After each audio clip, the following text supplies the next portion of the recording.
ఇవాళ ఇవాళ చాలా చాలా చాలా చాలా మంది ఎదురు చూస్తూ ఉన్నారు ఏం జరుగుతుంది ఈ రాష్ట్రంలో అని. ఒక్క మాట మాత్రం నేను నా తెలంగాణ ప్రజలకు చెప్పగలుగుతా. గత 20 ఏళ్లుగా తెలంగాణ ఉద్యమంలో నేను పోషించినటువంటి పాత్ర, తెలంగాణ జాగృతి పోషించినటువంటి పాత్ర మీ అందరికీ తెలిసిందే.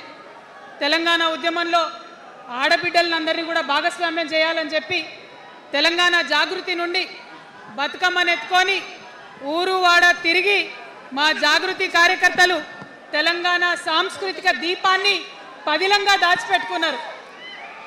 మరి వారు దాచినటువంటి ఆ దీపం ఆనాడు స్టేజ్ పాస్ ఉన్న వాళ్ళు మాత్రమే చాలా చీకటిలో కాలరాత్రిలో కూడా ఒక కాగడాలాగా తెలంగాణ ఉద్యమకారులకు వెలుగునిచ్చింది.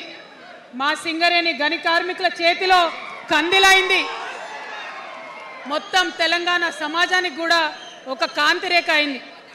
అప్పటి వరకు చాలా మంది మాట్లాడేది మా స్టూడెంట్స్ అయినా అందరూ కూడా మాట్లాడేది ఈ ఆంధ్రోళ్ళతోని పంచాయతీ అవుతుందక్క, ఏం చెప్పాలి, మా గురించి ఎట్లా చెప్పుకోవాలి, మన సంస్కృతి గురించి ఎట్లా చెప్పుకోవాలని మాట్లాడినప్పుడు బతుకమ్మ వచ్చిన తర్వాత బలం వచ్చింది.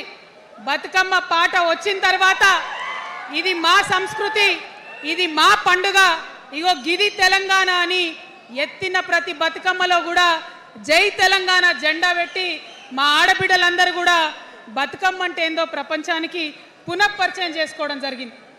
ఏ ఉద్యమానికైనా డెఫినెట్గా భౌగోళిక స్వరూపం ఉంటుంది, శక్తులు ఉంటారు, వ్యక్తులు ఉంటారు.